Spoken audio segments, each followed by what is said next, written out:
Hi అండి. నేను మీ Geeta. Welcome back to Geeta vlogs. అందరూ ఎలా ఉన్నారండి? బాగున్నారా? ఈరోజు మన వీడియోలో ఎప్పుడు చేసే ఎగ్ కాకుండా ఇలా ఒకసారి ట్రై చేయండి. చాలా బాగుంటుంది. జస్ట్ 5 మినిట్స్లో చేసి పెట్టేసేయచ్చు. ఎక్కువ టైం లేనప్పుడు అప్పటికప్పుడు త్వరగా నోటికి రుచిగా ఈజీగా చేయొచ్చు. ఈ ఎగ్ రైస్లోకి బాగుంటుంది, అలాగే రసంలోకి సైడ్ డిష్గా కూడా చాలా బాగుంటుందండి. మరి ఎలా చేయాలో చూసేద్దాం.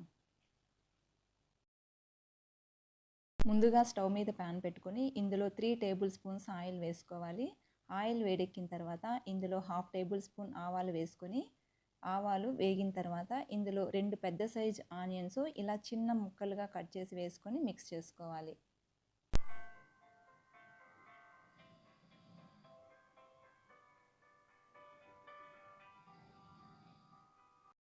ఇలా మిక్స్ చేసుకున్నాక ఇందులో కొద్దిగా కరివేపాకు, 1/2 టేబుల్ స్పూన్ సాల్ట్ వేసుకొని అంతా కలిసేలాగా కలుపుకొని మూత పెట్టి అర నిమిషం పాటు వేగనివ్వాలి.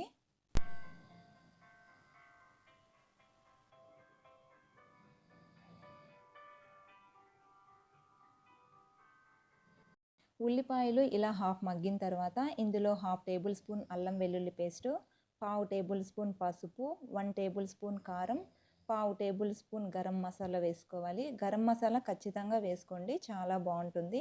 అలాగే రుచికి తగ్గ సాల్ట్ వేసుకుని అంతా బాగా కలిసేలాగా మిక్స్ చేసుకోవాలి. ఇలా 2 నిమిషాలు ఫ్రై చేసుకున్న తర్వాత మంటని లో ఫ్లేమ్లో పెట్టుకొని ఆనియన్స్ ఇలా ప్యాన్ అంతా స్ప్రెడ్ చేసుకోవాలి. ఇప్పుడు నేను 4 ఎగ్స్ తీసుకున్నాను. ఈ ఎగ్స్ని అన్నీ ఒకే దగ్గర కాకుండా ఇలా పక్క పక్కన కొట్టి వేసుకోవాలి.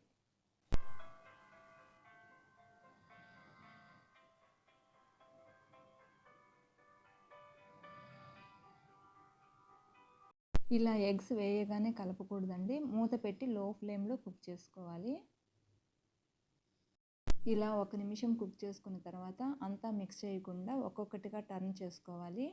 ఒక సైడ్ కుక్ అయిన తర్వాత ఇంకో సైడ్ కుక్ చేసుకోవాలండి. ఇది జస్ట్ 5 మినిట్స్లో రెడీ అయిపోతుంది. ఫైనల్గా కొద్దిగా కొత్తిమీర వేసుకొని ఒకసారి టర్న్ చేసి దింపేసుకోవడమే.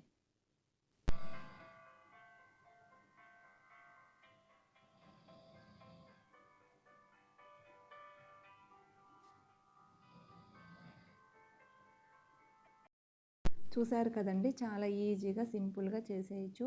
ఇది రైస్లోకి, చపాతీలోకి, రసంలోకి సైడ్ డిష్గా కూడా చాలా బాగుంటుంది. మీరు కూడా తప్పకుండా ట్రై చేయండి. వీడియో నచ్చితే ఒక లైక్ చేసి మన ఛానల్ని సబ్స్క్రైబ్ చేసుకోండి. Thank you for watching.